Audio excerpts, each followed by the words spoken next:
Andriy पंकजरता संवेद कला स्वादिता प्रेमामोद सुसार नित्य निरता चित ब्रह्मादिपलोग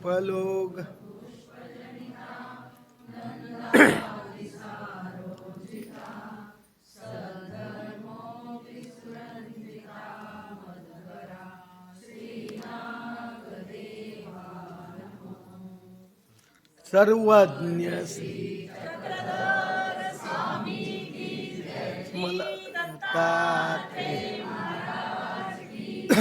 मला वाटलं आपली बी लाईन गेली का असं आहे.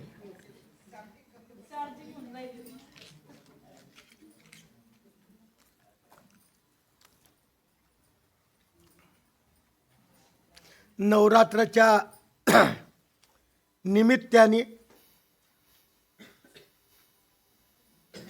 आपण आज 5वा दिवस मूर्ती ज्ञान या विषयावर स्वामी चक्रहांच्या प्रत्येक अवयवाच्या लीळेचं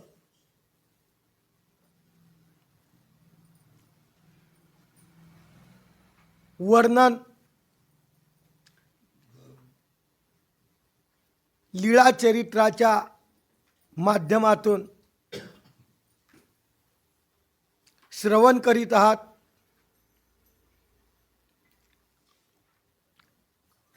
आणि श्रवण करीत असताना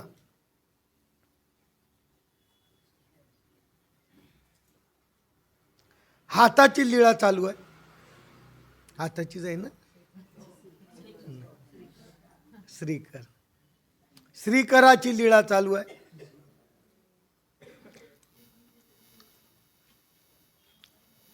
बऱ्याच लीळा आपण श्रवण केल्या.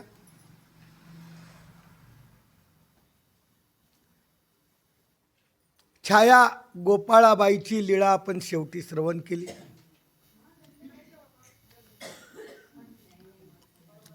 त्यानंतर आता जात्यंध क्रीडे लघुत्व प्रगतीये करणे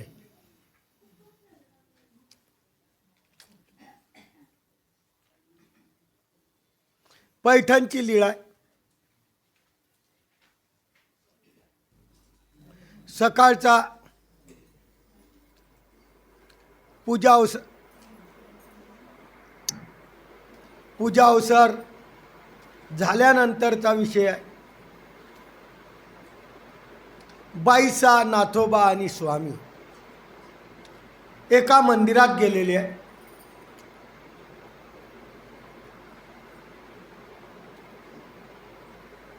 जात्यंधू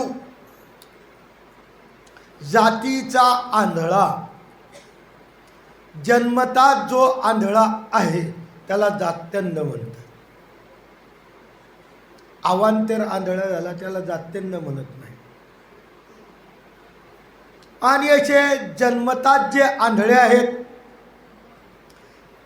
हे कशा प्रकारची खेळ खेळत होते 800 वर्षापूर्वी स्वामींनी या लीळाच्या माध्यमातून आपल्याला दर्शवलेला आहे. स्वामी म्हणतात आपण आता जात्यंधू आंधळ्याचा खेळ खेळू. कसा? आपले दोन्ही हात डोक्याला लावायचे. दोन्ही हात डोक्याला लावल्यानंतर एका बाजूनी बाईसा, एका बाजूनी नाथोबा. पहिले स्वामी वर डाव आणि अशी भौरी घ्यायची म्हणजे गरकी मारायची. ज्याचा भार जड झाला त्याच्यावर डावाला. कठीण आहे बरं खेळ. करून पाहसान तर हातपाय मोडून जाईल. आपलं काम नाही. आणि हा खेळ सुरुवातीला स्वामी श्री चक्रांनी डोक्याला हात लावले एका बाजूनी नाथोबा, एका बाजूनी बाईसा. भौरी मारली, गरकी मारली, नाथोचा भार जळ झाला, खाली पडला. भार जळ झाला म्हणजे वजन जास्त झालं की हात सुटून जायचे, खाली पडायचा. आता दोन हातामध्ये दोघाला तोलायचं आहे आणि गोल गोल फिरायचं आहे. हा जात्यंद आंधळ्याचा खेळ आहे. हा जात्यंद आंधळे अजान बाहू राहायचे म्हणे. बाहूमध्ये त्यांचं बल राहायचं. त्या बलाच्या माध्यमातून हे खेळ खेळायचे. नाथोबावर डाय आला. नाथोबानी दोन्ही हात डोक्याला लावले. एका बाजूनी स्वामी, एका बाजूनी बाईसा. गरकी मारली. स्वामींचं वजन कमी आणि बाईसाचं वजन, पडली बाईसा. बाईसावर डाव आला. बाईसाने केलं तसंच. असा बराच वेळ खेळ झाल्यानंतर बाईसाचे हात सुटून जायचे. नेमकं काय झालं, असा खेळ खेळताना एक मोठा भला सर्प आला.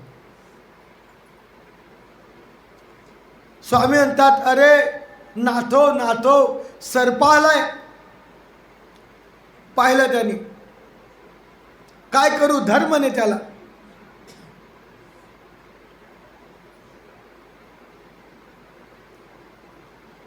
त्याला माहीत होतं परमेश्वर आपल्या पाठीशी आहे आणि परमेश्वर आपल्या पाठीशी असल्यामुळं आपलं काही होणारच नाही. जाऊन धरायलाच लागला ना हो. महाभयंकर सर्प होता. आपण नुसतं इंगळी निघाली तर गावातल्या सर्व वाड्यातल्या लोकांना बोलवतो. काही विचार केला नाही. इथं म्हणतात त्याचा एक जन्म लेखी लागला. ही लीळा संपली. या लीळेच्या माध्यमातून हात आठवायचे आपल्याला, श्रीकर आठवायचा आहे आपल्याला. स्वामींच्या श्रीकरामध्ये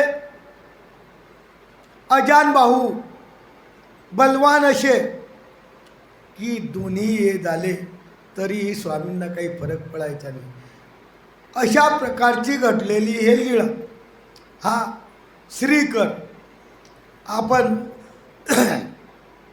आठवत असताना स्थानाचं गाव पैठण. काळ दुपारचा पूजा अवसर झाल्यानंतर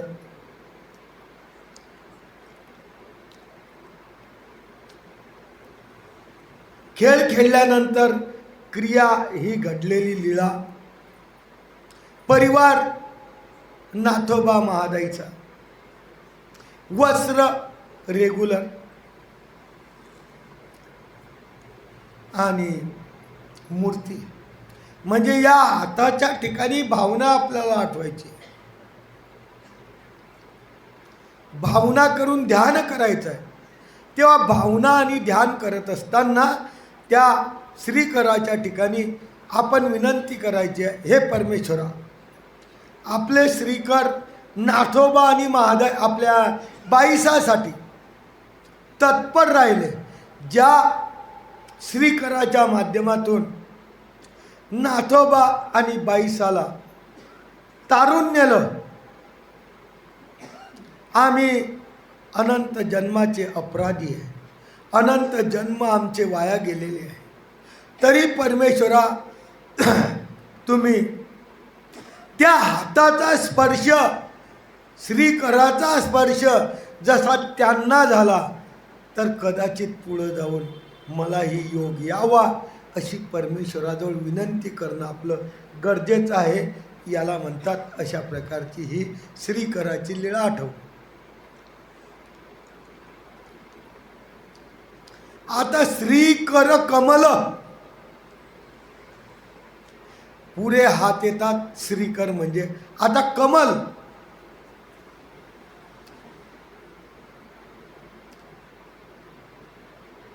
आपण त्याला काय म्हणतो, तळवटा, मनगट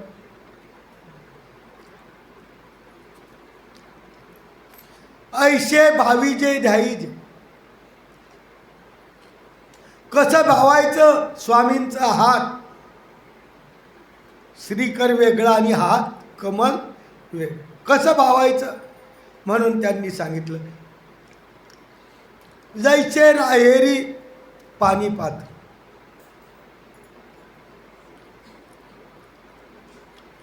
स्वामींचा मुक्काम राहेरला आहे. वामन पेंडी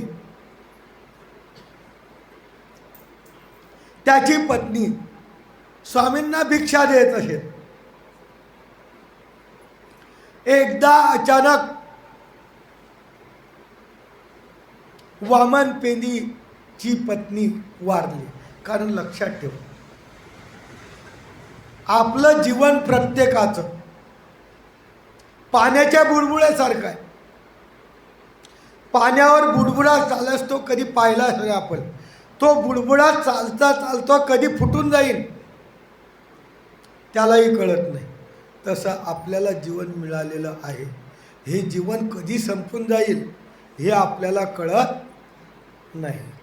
आणि त्या वामन पेंड्याची पत्नी वारली.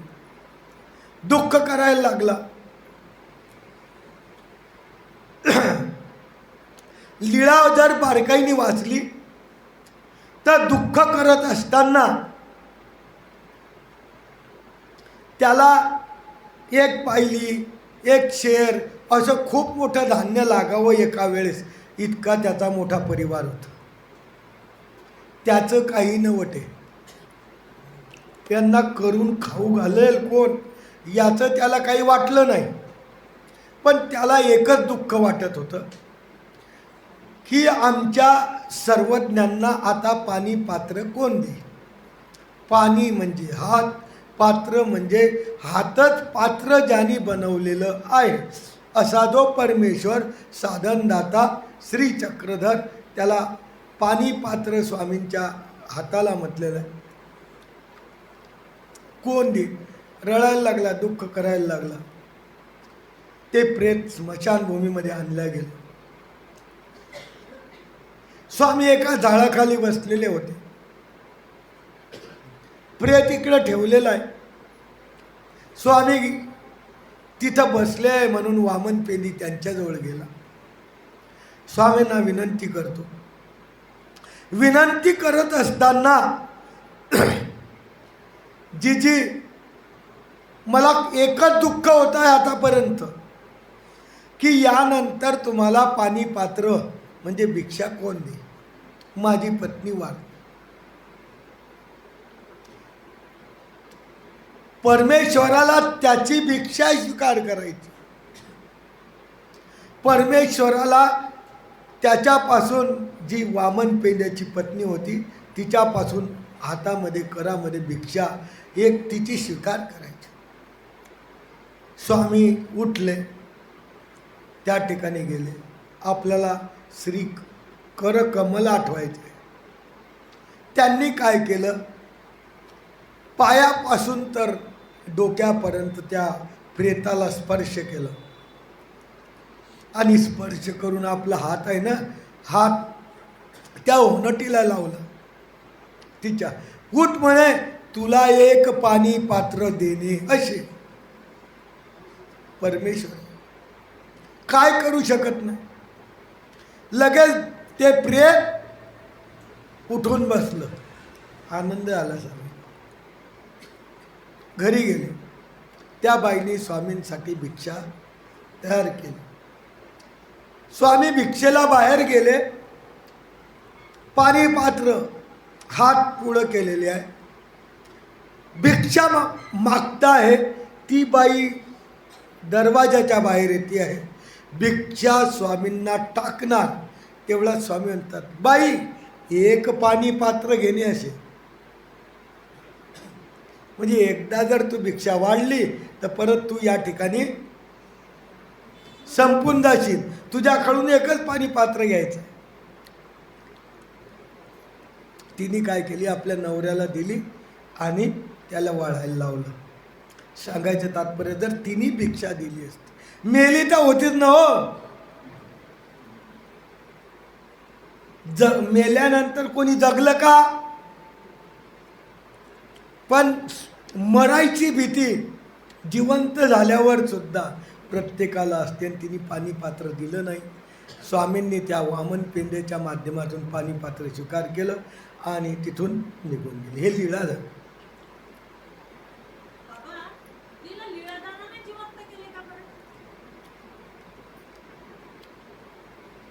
काही म्हणायला हरकत नाही, काही हरकत. पण जर लीळादानाने म्हणावं तर एक नियम आहे लीळादानाचा, की लीळादानाने ज्याला जिवंत केलं किंवा ज्याला ठेवलं त्याला कर्मराठीचा कोणताच लेप लागत नाही. तो कर्मराठीच्या कोणत्याच कामाचा येत नाही. ही बाई प्रपंचात राहिली, ही बाई प्रपंचात राहिली. हिचा लेप तितकाच होता. स्वामींना तो पूर्ण करायचा होता. तिच्या हातातून एक पाणी पात्र स्वीकार करायचं होतं. तिला आयुष्य भेटलं. ग्रहणादान म्हणतात परमेश्वर. या ठिकाणी लीळादान नाही चालणार, ग्रहणादान. तिचंच घेऊन तिला देणं. पुढचं आयुष्य घेतलं तिला. तिने जर एक भिक्षा वाढली असती तर पुन संबंधाला गेली असती, पुन संबंध आला. कारण प्रत्यक्ष पूर्वभजनाची क्रिया आहे ना हो. तिला जे हातामध्ये भिक्षा मागताय देवा, आणि उठवलं कशासाठी? बाई तुला एक प्रपंचासाठी उठवलं का? चरित्र वाचताना पहा, बाई तुम्हाशी एक पाणी पात्र देणे असे म्हणून उठवलं का? तुला एक या पोराबाळाचा स्वयंपाक करायचा आहे म्हणून उठवलं. परंतु किस्मत काही खराब असते, अप्रयत्न खूप खराब असते. मेलेली तर होतेच ना, पण देऊ शकली नाही. ही झाली लीळा. म्हणून ग्रहणादान दिलं. ती प्रपंचात राहील. कारण भट्टोबाचाला स्वामींनी लीळादानाचं आयुष्य दिलं 32 वर्षानंतर. पण राहिलेले 34 वर्ष स्वामींच्या सन्निधानी गेले. त्यांनी एकही जीवनामध्ये वाईट काम केलेलं नाही. 34 वर्षानंतर जगवल्यानंतर एकही स्वामींच्या आज्ञेचं प्रतिपालन केलं नाही असं झालंच नाही. आहे का नाही? असे ज्या ज्या एक म्हणतात असतेनी आयुष्य नेई जाती, नसतेनी आयुष्य रावी जाती भट्टोबास. असतेनी आयुष्य नेई जाती म्हणजे आयुष्य खूप आहे पण पुढं खूप मोठं अनिष्ट घडणार आहे म्हणून त्याला काय करतात? संपून टाकतात. आणि जितके आयुष्य तितके बेवडी, जितकंच आयुष्य तितकं भोगवलं. आता हा नियम. त्याप्रमाणे हिला जे मिळालं ते ग्रहणादान मिळालं. कर्मराठीत गेली. पाणी पात्र आपल्याला आठवताना विचार करावा लागणार. राहेरची लीळा. काळ दुपारच्या पूजा उत्सवाचा भिक्षेचा आहे. क्रिया घडलेली आहे. वस्त्र स्वामी एकांकात होते. परिवार वामन पेंड्याचा परिवार सर्वा, किंवा काळ म्हणजे ज्या ठिकाणी वामन पेंडेच्या पत्नीला स्मशाना भूमीमध्ये आणलं तो काळ धरला तरी काही हरकत नाही. आणि परिवार म्हणजे वामन पेंड्या आणि त्याचा परिवार. आणि मूर्ती म्हणजे ज्या हाताच्या ठिकाणी आठवत असताना ती वामन पेंड्याची पत्नी भाग्यवान. भाग्य होतं परंतु कधी कधी काय होतं? अप्रयत्न. तोंडाजवळ घास आलेला आहे पण तो तोंडात घालायचा एवढा प्रयत्न कोणाला करावा लागतो? आपल्याला कर. असं आतापर्यंत एकही मशीन निघालं नाही. श्रीमंत लोक दुनियात जगात आहे पण असं आतापर्यंत एकही मशीन निघालं नाही. कसं की बुवा आपण पलंगावर झोपलेलं आहे, बटन दाबलं की बरोबर ताट येईन आणि ताटातलं आपल्या तोंडात जाईल. असं पाहिलं कधी मशीन? किती भौतिक काळ आहे हो. प्रयत्न तेवढा तर करावं लागेल. किती बादशाह असो, किती श्रीमंत असो, पण तोंडात घालावा घास कदाचित कोणी घालून बी दिला बुवा तर चावावा गिळावा. का तुम्ही तोंड हलवसान असं त्याचं नाही, ते तर प्रयत्न त्याला करावं लागतील. तशा या बाईचा आपण विचार जर केला तर या बाईचंनी आपल्या हातात आलेली संधी, त्या पाणीपात्राच्या स्पर्शाच्या माध्यमातून स्वामींनी स्वीकारलेली भिक्षा, योग आला नाही त्याप्रमाणे त्या बाईप्रमाणे आमचा योग यावा. परंतु योग येताना त्या बाईंनी जो प्रयत्न केला, त्या बाईंनी जो परमेश्वराची एक भिक्षा परमेश्वर तिच्या हाताने स्वीकार करणार होते, ती स्वीकार करू देऊ शकली नाही. ही खंत आपण सुद्धा परमेश्वराला आपल्याबद्दल करणं म्हणजे या लीळेचं स्मरण कर. पुढे पंचकुळाचार्या ग्रहनिवृत्ती माहीतच आहे तुम्हाला ही लीळा.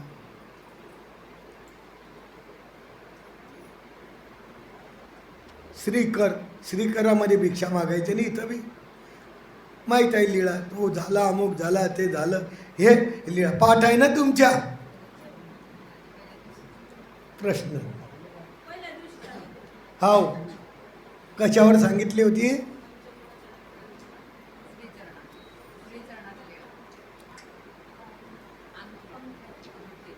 श्रीचरणाचेनी दावे श्रीकरणे काय करायचे? पाणी खडकावर टाकायचे, खडक धुवायचे आणि मग आपली भिक्षा त्याच्यावर टाकायचे. लक्षात ठेवायचं. ही आता पाणी पात्र फक्त हे कशासाठी वापरायचे? फक्त पाणी पात्र भिक्षा मागून आणायची. पुढे भांडारेकारा भेटी. आता काल भांडारेकाराच्या देहावसानाची लीळा झाली, परंतु ही भांडारेकाराचा आपल्याला काय आठवायचं आहे? श्रीकर. कसं तर भांडारेकरच्या घरी स्वामी भिक्षेला गेले. भिक्षेला गेल्यानंतर भिक्षा शब्द उच्चारला. तो आपल्या ग्रंथामध्ये व्यस्त होता. खूप बारकाईने लीळा महत्त्वाची आहे. व्यस्त होता, इकडं पाय तिकडं पाय तिकडं पाय. त्याला जो प्रश्न पाहिजे होता त्याचं उत्तर त्या ग्रंथामध्ये जिथं शोधावं ते सापडत नव्हतं. काय करावं विचार करायला लागले.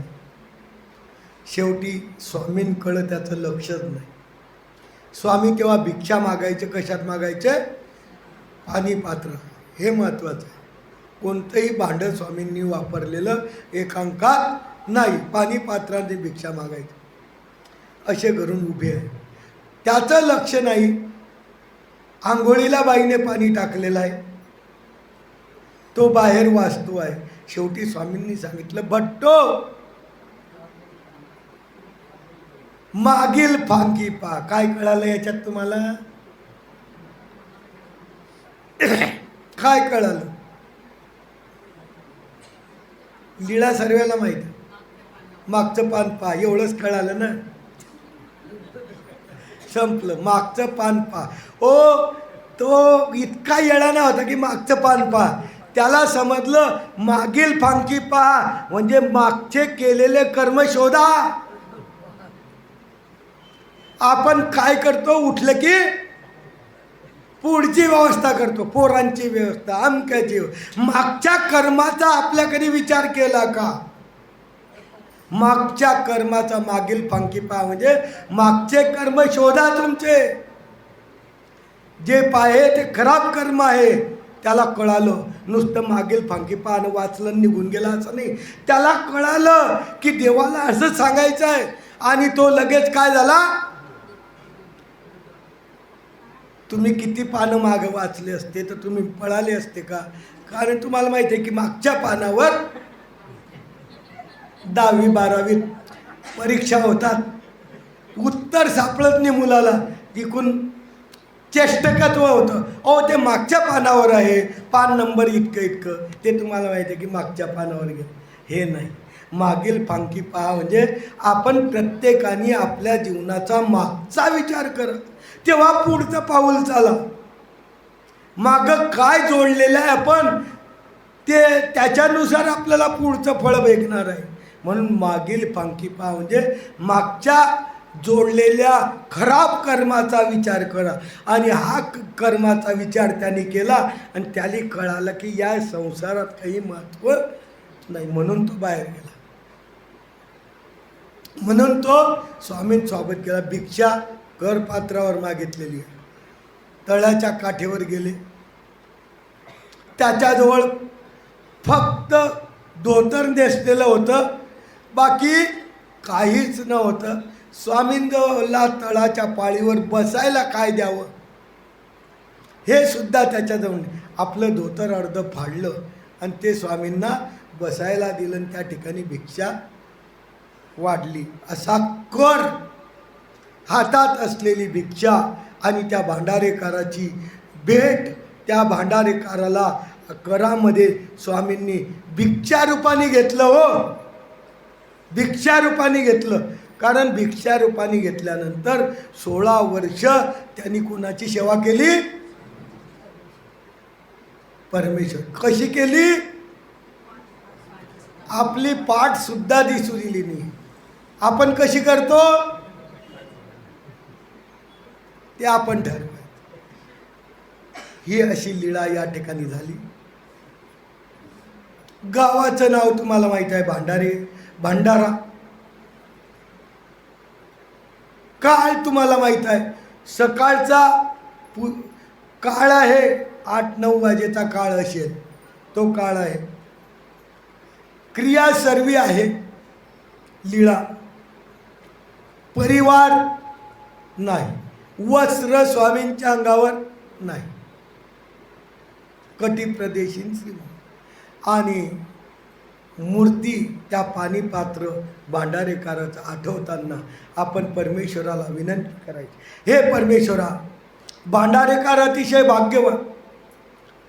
इतकं भाग्य की त्याला एका शब्दात कळालं, मागील फांकी पहा. मागचं जीवनाचं कर्म शोधा आणि ते आपण कधी शोधलंच नाही. आणि आपल्याला ज्ञातृत्व, आप्तृत्व आणि सुहृदत्व 3 प्रतीती फक्त या मागील फांकी पहा याच्याने कळालं. हो, हे आपण चरित्र 100 वेळा वाचून काढलं.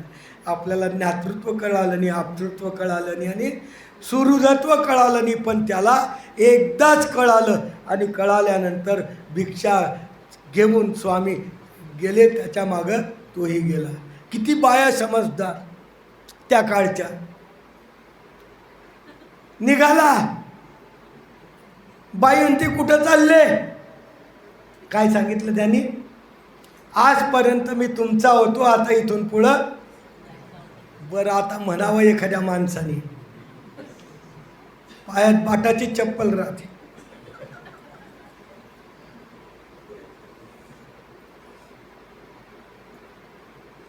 नाही, अधिकार अतिशय.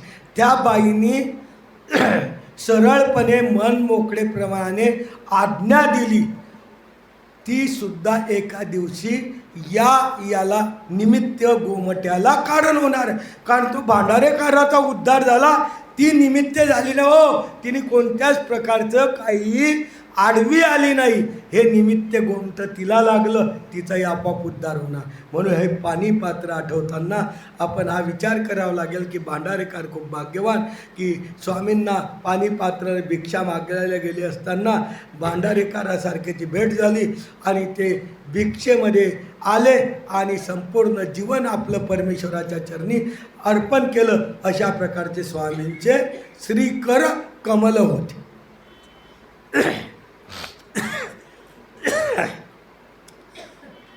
पुढे घोडाचुळी शिष्या भेटली. ही त्याच्या विरुद्ध लीळा आहे. भांडारेकाराची लीळा ऐकली ना, त्याच्या विरुद्ध ही लीळा आहे. घोडाचुळीचे शिष्य एकदा स्वामींची भेट झाली. स्वामी म्हणला विचारतात, तुम्ही कुठं चालले? आम्ही उत्तरेकडे चाललो. ते म्हणे, उत्तरेकडे काय जाता? दक्षिणेकडे चाललो. किष्किंध पर्वत आहेत, अनेक प्रकारचे प्राणी आहेत, ध्यान करणारे लोक आहेत आणि निर्भयप्रमाणे तिथं ध्यानाची जागा अतिशय उत्तम आहे. चरित्रात आहे. स्वामींना रस भरला. रसगीस काही भरला नाही. स्वामींनी फक्त चला तुम्ही म्हणता जिकडं म्हणसाल तिकडं स्वामी जात होते. चला, भिक्षा मागायचे स्वामी आधी, नंतर ते भिक्षा मागायचे. भिक्षा आलेला पदार्थ ते खाऊ घालायचे, स्वामी भिक्षेचा आरोग्य करायचे. असं करता करता एका गावाला गेले. स्वामी पाणी पात्र भिक्षा करून आले, एका ठिकाणी बसले. हा घोडाचुडी चे शिष्य जेव्हा भिक्षेला जायचे ना, तर भिक्षेला जात असताना प्रत्येक वेळेस स्वामींना दंडवत करून जायचे. एक चूक जीवनात किती घातक ठरू शकते. दंडवत करून जात होते. आज नेमकं काय झालं की त्यांनी स्वामींना दंडवत केला नाही.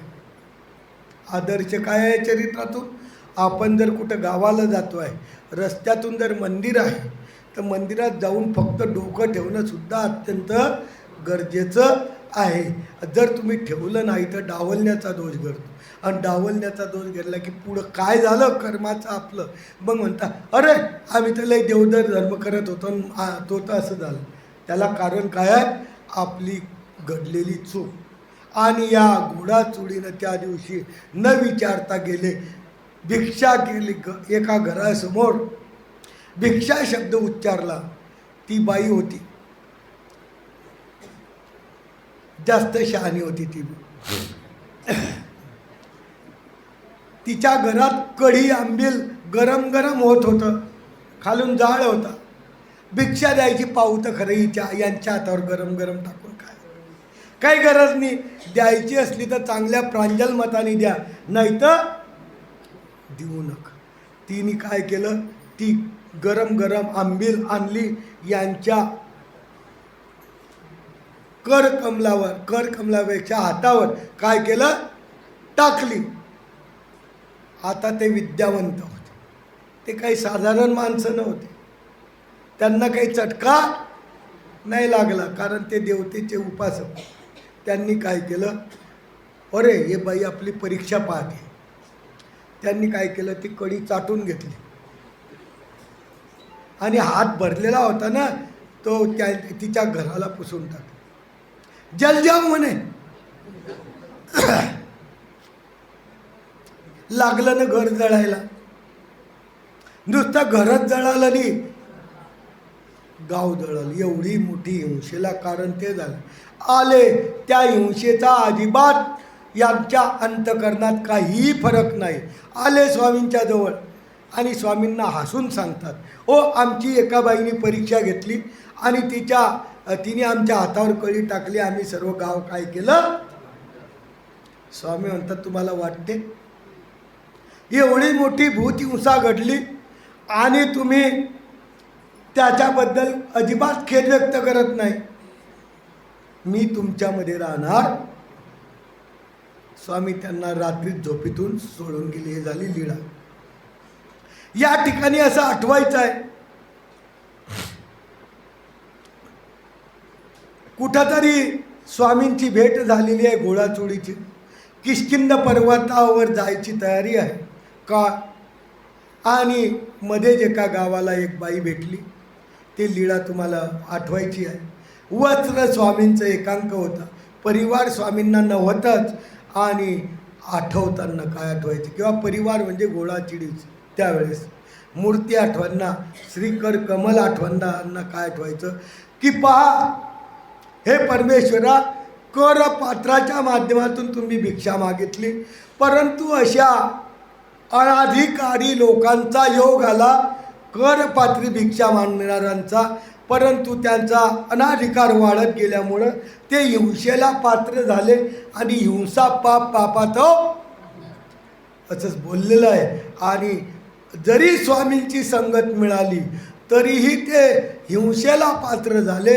अशा प्रकारचं परमेश्वरा, या घोडाचुडीच्या शिष्याप्रमाणे आम्ही सुद्धा जीवनात अनेक प्रकारचे हिंसा केलेले आहे, आणि या हिंसेने आमचा सुद्धा अनाधिकार घोडाचुडीप्रमाणे काय येऊ नये. देवा कदाचित आला तर परमेश्वरा, अशा प्रकारचे हिंसेचे नरक आम्हाला व्हायला नाही पाहिजे, असं त्या परमेश्वराला याच्यातून विनंती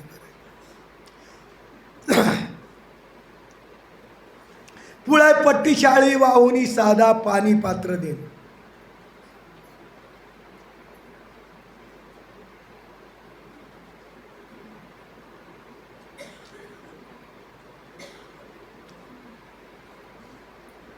जोगेश्वरीची लीळा.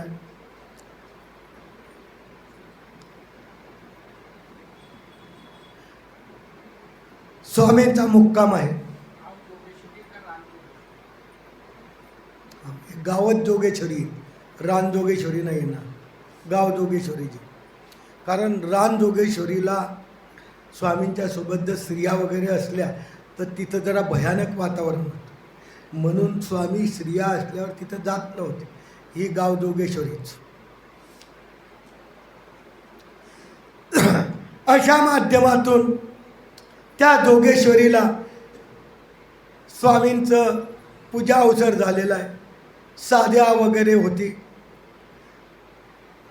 जेवण झालं सर्वांचं आणि स्वामी दुपारच्या वेळेस एका पट्टी शाळेवर जात आहे. बाकीचे भक्तिजन चढून गेले. साधेला मात्र काही चढता येत नव्हतं. साधा म्हणते जीजी मला बी यायचं. स्वामींनी काय केलं, वरून हाताचं वर्णन चालू आहे करकमलाचं. असा हात खाली दिला. हाताचे नख स्पर्श साधेच्या याला झाला नाही झाला, थोडसा झाला, परंतु त्या स्पर्शाच्या माध्यमातून साधा डायरेक्ट वर आले. आश्चर्य वाटलं साधेला. जीजी अचानक स्पर्श झाला का नाही आणि डायरेक्ट मी वर आली, कसं काय? स्वामी म्हणता हेच तर विशेषता. एक सुंदर सूत्र स्वामींनी या ठिकाणी. साधे हो जीव ऐशे अधोमुख असते, ती खाली होती. ऐका नाही, परमेश्वर ऐशे वर पडवणी पाहत असते. पण खालचा जर वरच्याची वास पाहिल, एखादा एक जर वरती वास पाहिल साधेसारखा, तर ऐसाची गाडी घेईल. आपण काय करतो, खाली पाहतो. ऐका नाही, वर परमेश्वर वरून आपली अपेक्षा करतात, खाली पाहतो म्हणजे आपण अधचालीचेच विचार करतो. आपले विचार सर्व अधचालीचे, ऊर्ध्व चालीचं वाटतच नाही. त्याच्यामुळं आपली सर्व जी क्रिया आहे हे सर्व अधिचालीचे आहे. साधेसारखं बनावं लागेल. साधेसारखं बनवून वर पाहावं लागेल, तेव्हा परमेश्वर आपल्याला हात देतो. वानरीचा दृष्टांत दिलेला आहे स्वामींनी. वानरी सर्वाला माहीत आहे, ती आपल्या पिलाला पोटाशी पकडते. या झाडाहून त्या झाडावर, त्या घराहून त्या घरावर. कधी सुटलं का पिल्लू? धरायचं ज्ञान पिलाला आहे, पकडून घ्यायचं ज्ञान वानरीला आहे. ऐका नाही का कोणता फेविकॉल नाही. आपल्याला एक माहीत आहे, आता पक्क चिटवायचं असलं तर एरलडाईट नाही तर फेविकॉल. फेविक्रिक आहे, झटक्यात जर जोडायचा असला तर. तसं काही लावते का ते? नाही. आतली ममता, त्या ममतेच्या माध्यमातून ते धरू तेच जाणे, आवडू तेच जाणे. तशा प्रकारचं परमेश्वर प्रत्येकाला अनुसरा म्हणतात. आणि अनुसरल्यानंतर ऐसाची वर काढीजे. फक्त परमेश्वराच्या नखाचा स्पर्श म्हणजेच तुमचं अनुसरण घेतल्यानंतर या परमेश्वराच्या नखाचं जर तुम्ही वर्णन केलं आणि परमेश्वराच्या चरणी ती भावना व्यक्त केली तर ऐसाची काढीजल म्हणजे वर नाही नेणार. या संसार चक्रातून, या जन्ममृत्यूच्या चक्रातून आपल्याला परमेश्वर काय करेल? बाहेर काढेल. असं याच्या माध्यमातून ही लीळा सांगितलेली आहे. गाव तुम्हाला माहीत आहे जोगेश्वरी. काळ तुम्हाला माहीत आहे दुपारच्या वेळचा 3-4 वाजेचा असावा. लीळा क्रिया ही घडलेली लीळा.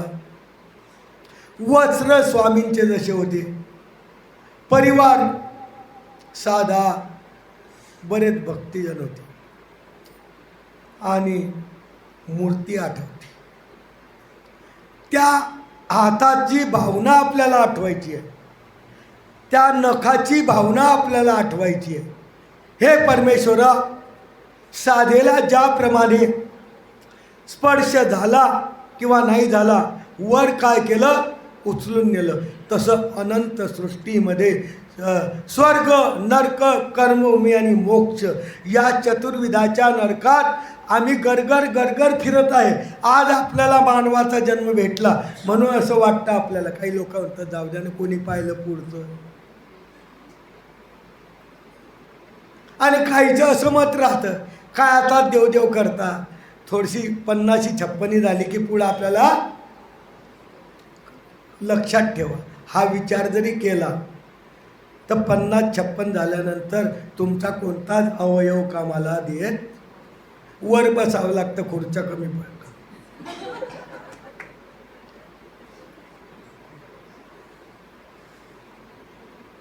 ऐका नाही, ऐकू येत नाही, स्पीकर लावावा लागतो, दिसत नाही, चष्मा लावावा लागतो. म्हणजे ह्या सर्व गोष्टी 40-50च्या नंतर सुरू होऊन जातात. सांगा तुम्ही तुमच्या देहाचं करणार का परमेश्वराचं करणार? स्वामींनी सांगितलं, जोची अवसर विषया तोची ब्रह्मविद्ये. असं करा बाबांनो, जितकं आपल्याकडून तरुणपणी होईल तितकं करण्याचा प्रयत्न करा. म्हातारपणाच्या विश्वासावर काही ठेवू नका. स्वामींच्या सन्निधानी आलेले सर्व जीव तरुण होते.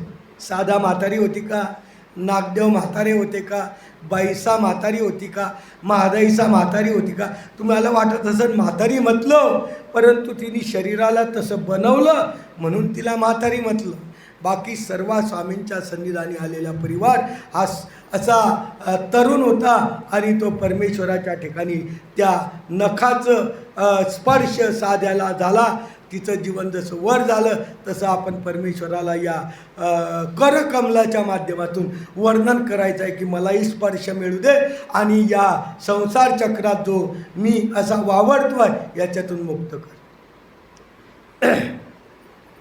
पुढे ओटी सारंग पंडिता श्रीकर देणे, अशाच माध्यमाची लीळा. स्वामी एकदा फिरायला जात होते, सोबत सारंग पंडित होते. ढोरेश्वरची लीळा,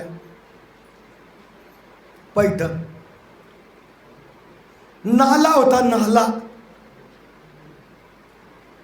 स्वामी नाल्यातून पलीकडं चालले गेले.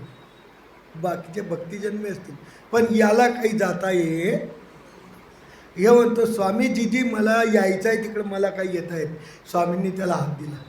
आता हा वरून दिला होता, हा कसा दिला, सरळ हात दिला. फक्त लीळामध्ये हा फरक आहे की साधा वर पाहत होती परमेश्वर, खाली पाहत होते, पण आता हा नाला सरळ असल्यामुळं स्वामींनी सरळ हात दिला. आणि हात दिल्यानंतर सारंग पंडिताचा स्पर्श झाला किंवा नाही झाला, डायरेक्ट त्या नाल्याच्या पलीकडं सारंग पंडित आले. श्रीकर दिल्या दिल्या त्याला आनंद वाटला. स्वामींना म्हणतो जिजी एकदम अचानक स्पर्श झाला की नाही, मी लगेच आलो. स्वामींना तेच पाहिजे. स्वामी म्हणतात अरे ऐसाची अनुसरी जेल तर ऐसाची काढी जेल. तू अनुसर, तुला याच्या नाल्याप्रमाणे आपण काढून टाकू.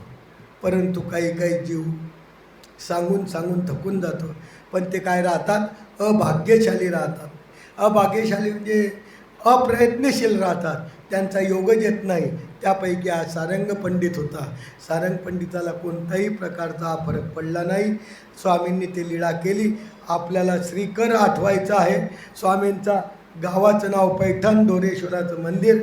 तिथून जात असताना दुपारचा वेळ आहे, उदयाचा पूजा अवसर झाल्यानंतरचा वेळ आहे. त्याच्यानंतर लीळा घडलेली आहे. वस्त्र स्वामींचं आहे, परिवार भट्टोबास आपल्या सारंग पंडित आहे आणि मूर्ती आठवत असताना त्या अंगठ्याच्या हाताच्या ठिकाणी करकमलाच्या ठिकाणी प्रार्थना करायची, हे परमेश्वरा सारंग पंडिताला जसा हात देऊन त्या घाणीच्या बाहेर काढलं. नाला म्हणजे घाणच न हो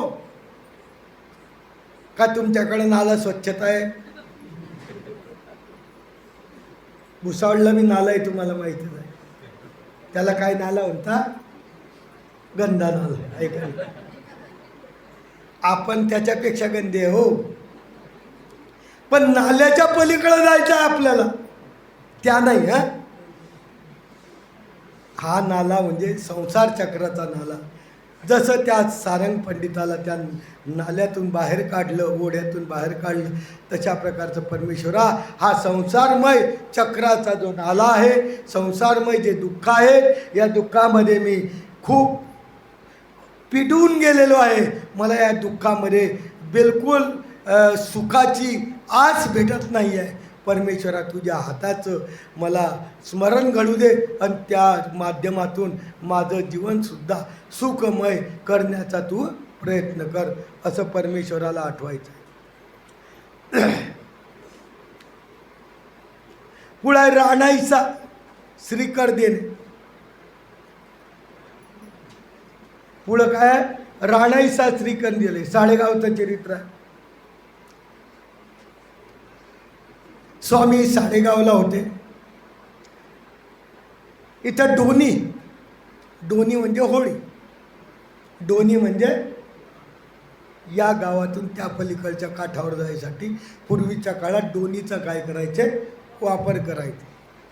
स्वामींना पलीकडे जायचं आहे, स्वामींसोबत बाईसाई वगैरे सर्व भक्तीजन बसले. राणाईसा होती.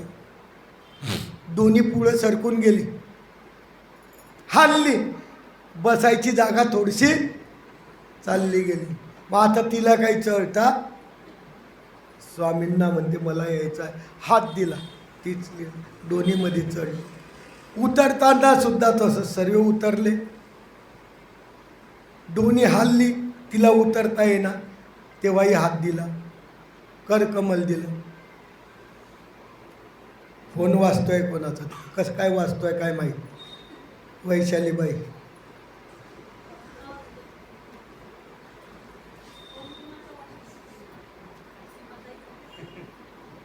नाही, बंद करून ठेवायचं. आमचा बी वाजला तर आमचाही जप्त करता, काय हरकत. नियम सर्वाला आम्ही आल्या आल्या पहिले बंद करून टाकतो मोबाईल. कारण कसं आहे, सर्व लोकांचं मूर्तीवर्णामध्ये लक्ष आहे. अशी काही रेंज वाजली की सर्वांचं त्या मोबाईलचं मूर्तीवर्णन सुरू होऊन जातं, अवयव त्या मूर्तीचा सुरू होऊन जातो. म्हणजे आपलं इतक्या लोकांच्या ध्यानाला कोण झालं विस्कळीत? आपला एकट्याचा मोबाईल झाला. कशाला अनिष्ट जोडायचं, बरोबर आहे? म्हणून तो बंद करायचा.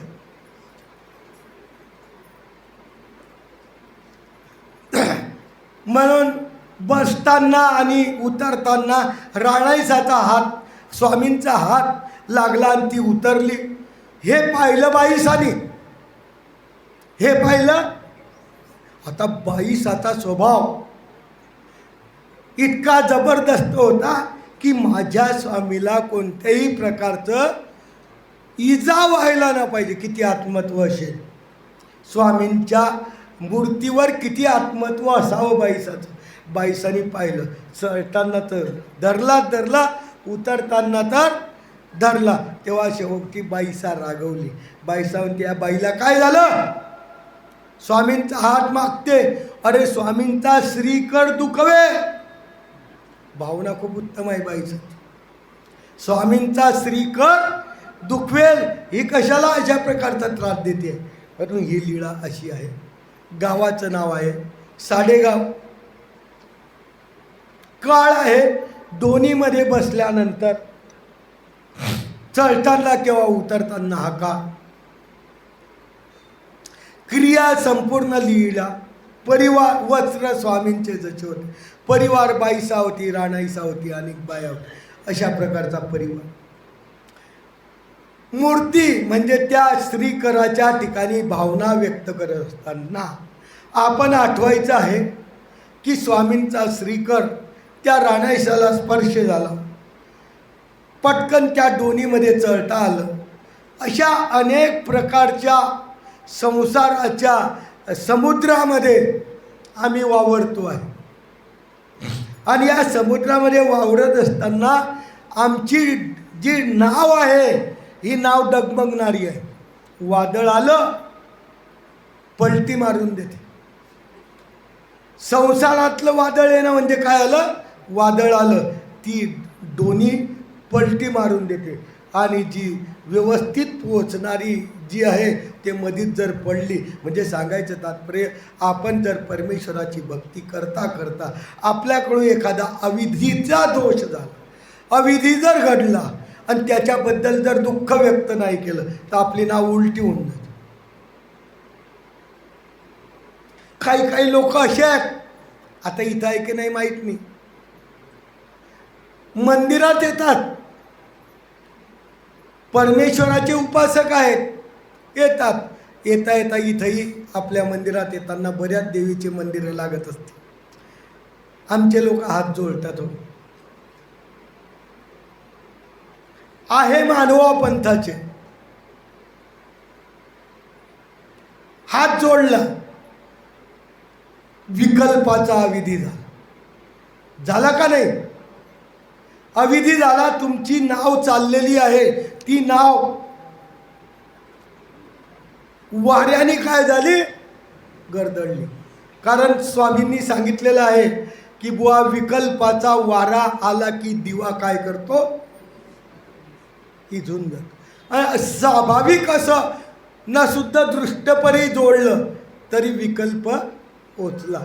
त्या साधेच्या प्रमाणे, आपल्या त्या राणाईसाप्रमाणे तिचा हात स्वामींनी तिथंही काढला, इथंही काढ.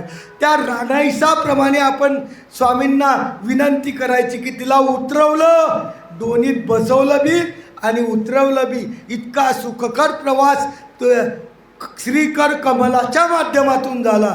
तसा आमचा सुद्धा श्रीकराचा कमल आमच्यावर वरद असतं राहो आणि आमचा प्रवाससुद्धा या संसाररूपी दोन्हीतून व्यवस्थित हो, डगमगायला नको, अशी परमेश्वराला विनंती.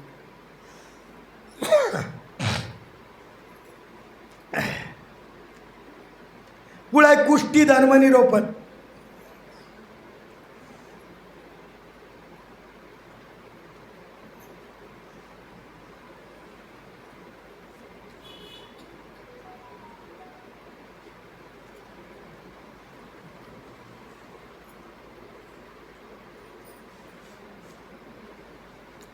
कुष्टी धर्मनिरूपण. स्वामींनी डोमेग्रामचं चरित्र, पूजा अवसर झाला, लखुबाईसा आणि साधा देमती होती, देमती आणि साधा. स्वामी म्हणतात, साधे हो तुम्ही पुढं जा. देमतीला जवळ बसवलं. आता बायांचा स्वभाव इतका खराब आहे, संशयी वृत्ती ज्याला, आज नाही 800 वर्षापासून. एखाद्या बाईला जर सामोरलं एखाद्या अधिकारी, मला थांबून तिला काहीतरी सांगताय, हिचं अंतःकरण काय होतं, खालीवर होतं ना. पण ही विचार करत नाही, तिच्या दोषाबद्दल सांगत असतील. तुझा दोष नसेल, तो परमेश्वर आहे. देमतीला बसू दिलं. आपल्या साधा बाहेर गेली. व साधा बाहेर गेली तर जमलं नाही नुसतं, साधेने कान देऊन बाहेरून ऐकलं की स्वामी काय सांगतात तिला, मला नाही सांगितलं. आणि किती वाईट आहे, किती वाईट. देवमतीला स्वामींनी सांगितलं, बाई तू प्रपंचात राहते, तुझा नवरा वारला, विधवा झाली, प्रपंचात तुझं काही आता रहस्य नाही, तू आईबाबाच्या भावाच्या घरी राहते, तिथं स्वयंपाक करते, हांड्या गरम करते, स्वयंपाक करते, त्यांची सेवा करते, याच्यात काही रहस्य आहे का? देमती तू असं कर, सर्व सोड आणि संन्यास घे. काही चुकीचं सांगितलं का? हे त्या देमतीला स्वामी चक्रांनी सांगितलं, बाई स्वाभाविकपणे तुम्हाला शृंगार करता येत नाही, कारण तुमचा पती वारला. शृंगारही करता येत नाही, काही हेही नाही. आता तुम्ही असं करा, सर्व संघ परित्याग करा, अनुसरा. बाई शेवटी तर एकाचं व्हा. तिला काही फरक पडला नाही. तेव्हा स्वामींनी कुष्टी याचा दृष्टांत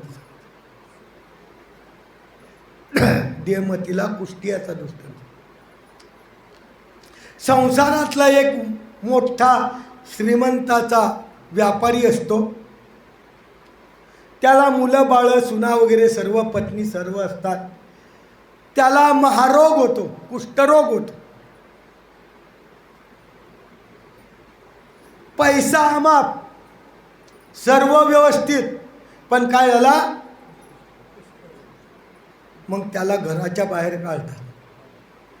परिस्थिती आहे संसाराची, प्रत्येकावर हे दिवस येणार आहे. कुष्ठरोग नाही झाला तरी फक्त दुसरी बाई आली, लग्नामध्ये तिने कान फुकले की तुमचे संपलं, तिथंच चालेल. परिस्थिती यायची. तुम्ही भरोसा नका धरू की आपली सुनबाई करण, आपला मुलगा करण, काही करणार नाही. फक्त मेल्यावर 2-3 थांबा राहू द्या, आम्ही येतोय. कशा करता? असा प्रपंच आहे बाबा.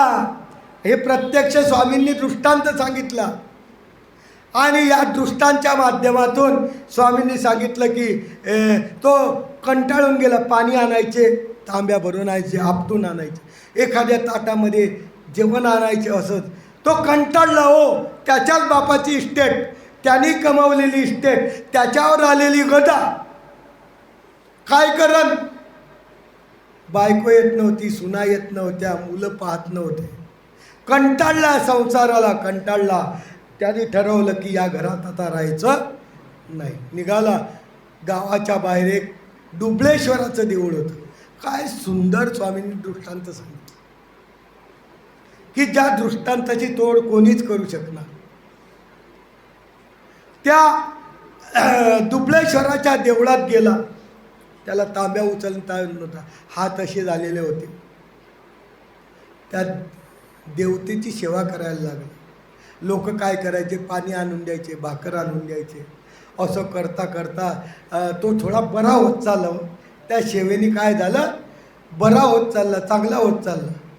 पण त्यांनी त्या मंदिरात गेल्यानंतर एक मनामध्ये हे बांधला की तू माझी, मी तुझा, असं एक निष्ठतेने तो तिथं राहायला लागला. आणि खरोखर चांगला होत गेला. त्याला दृष्टपर त्या देवतेने अन्न दिलं, पाणी दिलं. अदृष्टपर ती देवता त्याला फळ देईल. काय झालं, तो चांगला आला. मग सुनायला, पत्नीला, मुलायला जाग आली. अरे, लोक म्हणतील हा तिथं राहतो, आपली किंमत डाऊन आहे. खराब होता तोपर्यंत किंमत डाऊन झाली, आता चांगली झाली, चांगला झाला म्हणून किंमत काय आली, डाऊन होईल. म्हणून हे सर्वे त्याच्याकडे गेले. तुम्ही आता घरी चाला. तुम्ही असते तर गेलेच असते, जाऊ द्या पोरगाला, हे तर सुख भेटलंच पाहिजे. तो काय म्हणतो, आता मी तुमचा नव्हे, तुम्ही माझे नव्हे. मी तुमचा बी नाही आणि तुम्ही माझे पण नाही. याच्या ठिकाणी मी काय केलं आहे, सर्वस्व दिलेलं आहे. ही देवता माझी आहे आणि मी देवतेचा आहे. इतक्या एकनिष्ठतेने त्या ठिकाणी केलं. या ठिकाणी काय आहे, हाताचं वर्णन त्याच्या केलेलं आहे. त्याच्या हाताचं वर्णन असे प्रकारचे हात खराब होते, परंतु त्या देवतेची नसुद्धी सेवा केली तर परत पहिल्यासारखा चांगला आला. तर आपण परमेश्वराची भक्ती करतो आहे. आपण सर्व जगाचा मालक, सृष्टीचा चालक, सृष्टीचा मालक, ज्याने अनंता सृष्टी अनंतायुगी आपल्याला आपलं धरलं, त्या परमेश्वराची जर भक्ती करतो आहे तर का आपण त्याला सर्वस्व दिल्यावर तो देणार नाही? याच्या माध्यमातून ही लीळा इथं यासाठी सांगितलेली आहे की बुवा आपण हा दृष्टीसमोर आठवायचा. असं त्या देवतीला सांगितलं, बाई त्या कुष्टियाला देवतेने नसुद्धा दृष्टपर अन्न दिलं, अदृष्टपर फळ दिलं. बाई तितकं सुद्धा आम्ही देऊ शकणार नाही. तुम्ही प्रपंचाची सेवा करताय, काय आहे तुमच्या प्रपंचात? काही राहिलेलंच नाही. या हाताचं स्मरण कर, या खर कमलाला आठवा. नक्कीच त्या कुष्ठरोगियासारखं तुमचं बी त्या दुःखातून मुक्त झाल्याशिवाय राहणार नाही, असं या लीळेतून माध्यमातून आपल्याला सांगितलं.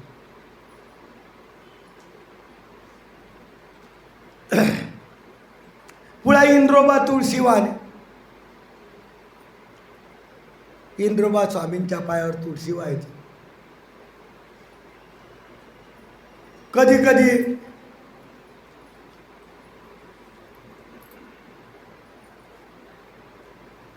स्वामी हे करायचे आणि नंतर तो पूजा अवसर झाल्यावर स्वामी म्हणायचे आता व्हा, तेव्हा तुळशी व्हायचा. त्या श्रीकराचा त्याला स्पर्श व्हायचा. एवढं ज्या लीळेतून घ्यायचं, त्या श्रीकराचा त्या इंद्रोबाला स्पर्श व्हायचा आणि स्पर्श होऊन हमेशा तो दररोज स्वामींच्या जवळ यायचा आणि ती क्रिया करायचा. इंद्रोबा हा अन्य होता, अन्य राटीचा होता. स्वामींच्या ठिकाणी वेद होता. तशी परमेश्वराला आपण अशा अन्य लोकांचा योग आल्यावर सुद्धा स्वामींचा वेद होतो आणि या वेदाच्या माध्यमातून परमेश्वर आपल्याला अनन्य प्रकारचं काय करतो, स्मरण वगैरे देतो. ते आपण करणं हे महत्त्वाचं याच्यातून हे सांगितले. पुढे आंगुळिया ऐशा भावी जती द्याई जती. हात झाला श्रीकर कमल झालं. आता आंघोळ्या म्हणजे बोट. बोट हे ऐशे भावी जती द्याई जती. हे कसं भावावं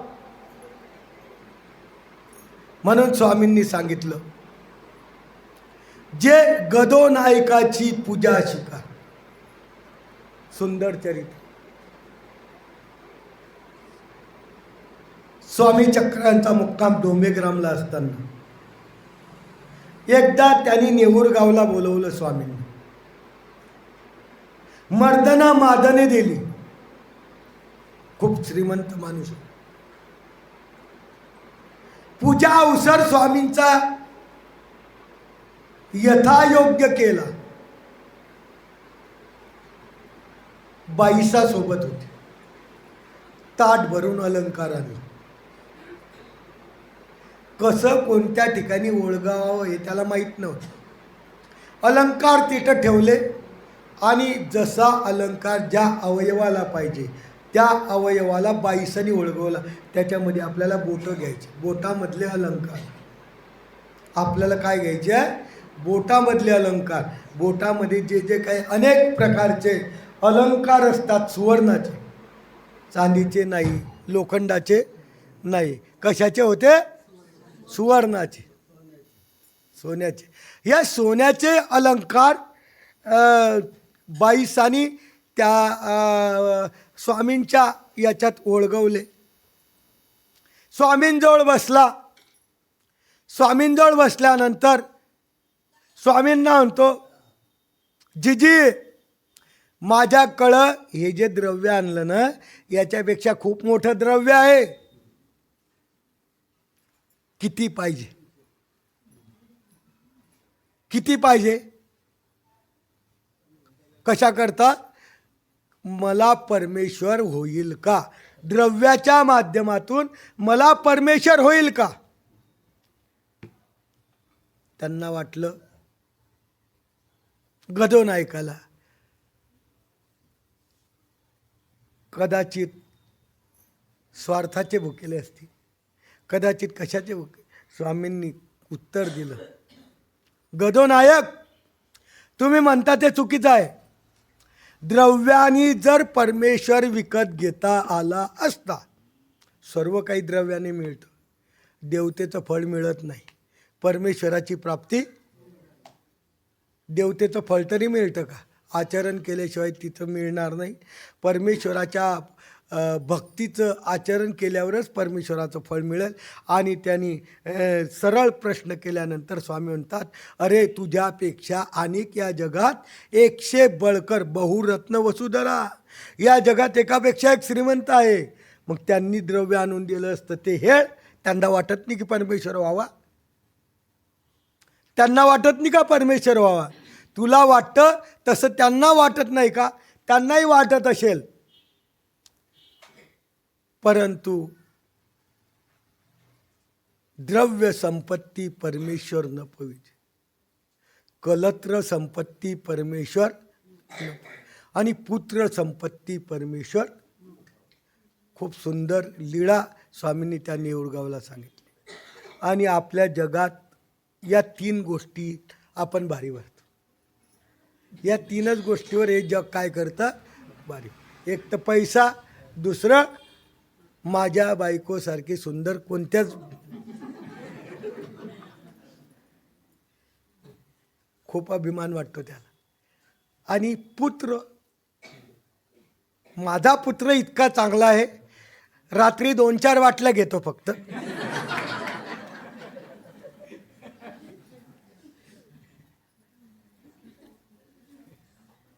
ॲक्च्युली परिस्थिती अशी आहे, आपण संस्कार टाकले नाही, पैसा आहे, उधळमाप झालेला आहे, संस्कार नाही, म्हणून म्हणतात या 3 गोष्टींनी परमेश्वर न पविजे.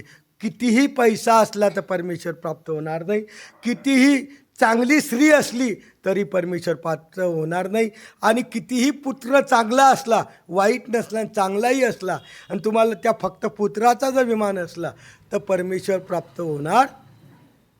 या 3च्या माध्यमातून परमेश्वर प्राप्त होत नाही. अशा प्रकारची लीळा स्वामी चक्रांनी सांगितलेली या ठिकाणी आहे. आणि या ठिकाणी ही लीळा आपण आठवत असताना नेऊरगाव गावाचं नाव,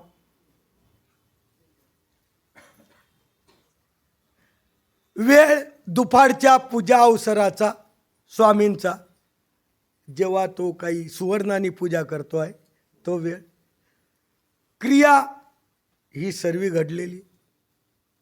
वस्त्र, या ठिकाणी वस्त्र, आता जर द्रव्य अर्पण करतो आहे तर वस्त्र अनायसे येतात, भारी भारी प्रकारचे जरतारी पाटाऊ सुताऊ प्रकारचे वस्त्र स्वामींना त्यांनी अर्पण केलेले आहे. त्याच्यासोबत अलंकार, वस्त्रासोबत काय अर्पण केलेलं आहे? अलंकार. लीळा आठवताना आठवायचं आहे की स्वामींच्या 10 बोटातही स्वामींच्या काय केलं त्यांनी? सुवर्णाच्या अंगठ्या समर्पण केल्या आणि काही अलंकार या आंघोळीच्या माध्यमातून समर्पित केले. ते आपल्या दृष्टीसमोर आठवायचं आहे. आणि आठवण परिवार बाईसा होती तो होता. आणि मूर्त आठवताना स्वामींच्या त्या लीळेच्या ठिकाणी भाव जाणत असताना आपल्याला भावचा विचार करावा लागेल. भावाचा विचार काय करावा लागेल की आपल्याला विचार करावा लागेल की गदोनायक काही का होईना पण परमेश्वराचं सुवर्णाच्या माध्यमातून त्याला भजन घडलं. तो अज्ञान होता, त्याला परमेश्वराला समजून सांगायचं होतं. आपण काय आहे? जाणकार आहे. म्हणून स्वामींनी त्याला सांगितलं की द्रव्य संपत्ती, कलत्र संपत्ती, श्री संपत्ती. अरे त्या प्रत्येक अवयवामध्ये त्यांनी अलंकार ओळगवला, बोटामध्ये अनेक प्रकारचे अलंकार ओळगवले. अशा पूजनाचा, अशा सुवर्ण पुष्पांचा, सुवर्णाच्या अलंकाराच्या माध्यमातून परमेश्वराचं पूजन व्हावं असा माझा अधिकार. तो अधिकार भरजरीत व्हावा आणि माझी सुद्धा त्या गदोनायकाप्रमाणे परमेश्वराच्या चरणी सुवर्ण पुष्पांनी काय व्हावी? पूजा व्हावी अशी परमेश्वराला विनंती करायची. पुढे छाया गोपाळीच्या बाह्या हे बी लीळा झालेली आहे. बोटामध्ये जे दोरे ओळगवले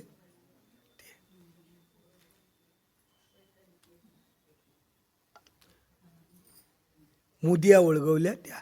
पुढे तारांगुळे क्रीडे महादाईसा प्रायचित देणे हे लीळा महत्वाची आहे. पैठणची लीळा. एकदा स्वामी बसलेले आहेत, सारंग पंडित समोर आहे, सुपारीचा खेळ खेळताय. आपण कशाचं वर्णन करतोय? श्री कर अंगुल्या, त्या अंगुल्यानी ते सुपारी काय होत होती, खेळल्या जात होते. काय करता करता स्वामींनी ती सुपारी जोरात धक्का मारला. तिकडं बाई महादाईसा सारवत होती. खूप मोठा आदर्श आहे याच्यातून याच्यारी. सारवता सारवता ती सुपारी का महादाईसाच्या जवळ. आपण तर 1000 वेळा करतो असं. ती सुपारी महादाईसाच्या जवळ गेली. स्वामींनी महादाईसाकडं पाहिलं आणि सुपारीकडं पाहिलं. म्हणजे स्वामींना अशी इच्छा होती की ती सुपारी माझी मला पाहिजे. आपण बी काय करतो, ते पोळी आणणं, तो ग्लास आणणं, साधी साधी गोष्ट आपण काय करतो, कॅच वरून काय आणतो, जसे काय क्रिकेटच खेळताय तुम्ही. किती चुकीची गोष्ट आहे. परमेश्वराला द्यायची आहे. आणि तिने काय केली, ती सुपारी धरली आणि तुम्ही जसे फेकतात.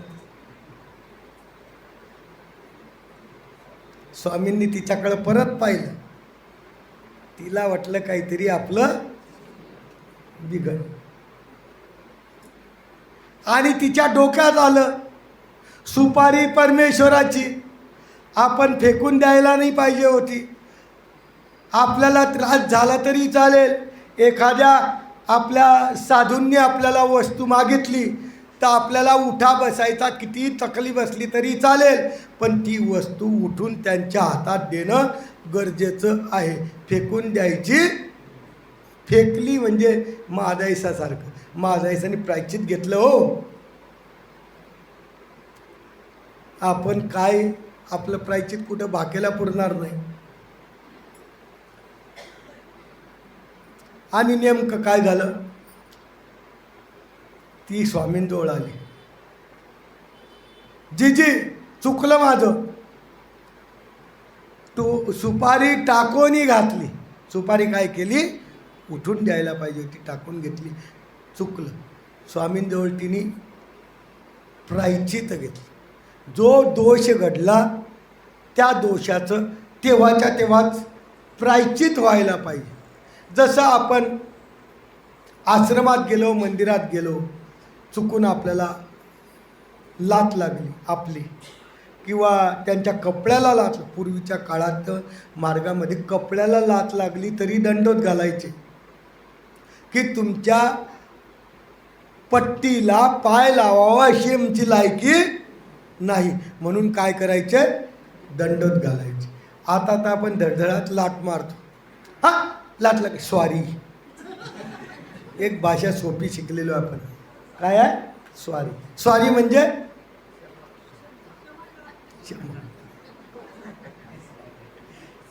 पाश्चात्य लोकांचं आपल्यावर झालेलं अतिक्रमण याला म्हणतात. हो लाथ लागली. आपली लाथ अनेक ठिकाणी, अनेक प्रपंचात, अनेक ठिकाणच्या याच्यात रजतमानी भरलेली आहे. कधी विचार केला आपला पाय संसार कुठे जातो, काय जातो, किती प्रकारच्या हिंसा होतात, आणि आपण सरळ त्याला, तो ईश्वराचं झालं, त्याला लाथ लागून गेली आपली. त्या गोष्टीचा प्रायश्चित त्या ठिकाणी दुःखपूर्वक करून दंडोत घालायचा. तशा प्रकारचं महादाईसाच्या अंतकरणात पीळ बसला, अंतकरणातून डोळ्यातून अश्रू आले आणि अश्रू आणून परमेश्वराला काय करतात, परमेश्वराला विनंती करते, बाबा माझ्याकडून चुकलं, मी वस्तू टाकून घातली. आणि तो जो खेळ होता तो खेळ तारांगुळीचा आंघोळीच्या माध्यमातून खेळला जात होता. असा खेळ खेळत असताना माझ्याकडून हा अविधी घडला, ते परमेश्वरा तुम्ही माफ करा. याला म्हणतात प्रायश्चित. गावाचं नाव पैठण. काळ दुपारचा, महादाईचा सारवत असताना काळ. क्रिया हे संपूर्ण लीळा. परिवार सारंग पंडित आहे, बरेच परिवार आहे. आणि वस्त्र स्वामींनी जे रेग्युलर धारण केलेले वस्त्र आणि मूर्ती आठवताना शेवटचा आपण तारांगुळीचा खेळ आठवत असताना की भाग्यवान सारंग पंडित की ज्याला परमेश्वराचा स्पर्श आला, तारांगुळीचा खेळ खेळत होता. आणि महादाईसाप्रमाणे देवाला विनंती करायची की त्या तारांगुळीचा आंघोळीच्या माध्यमातून खेळ खेळत असताना जी सुपारी उडाली आणि मी ती टाकून घातली, अशा प्रकारच्या अवहेलनापूर्वक अनेक प्रकारचे दोष आमच्याकडून घडलेले आहे. अनेक साधनवंताची अवहेलना घडलेली आहे. ती परमेश्वरात जर त्याच्याबद्दल आम्ही किती व्यक्त केली नाही, ते आंघोळीसमोर आठवून तिच्याबद्दल दुःख व्यक्त करायचं आणि परमेश्वराला परत विनंती करायची की आमचा हा दोष या ठिकाणी नष्ट व्हावा, नाही तर आज नाही तर उद्या हा दोष नित्य नरकापर्यंत जाईल.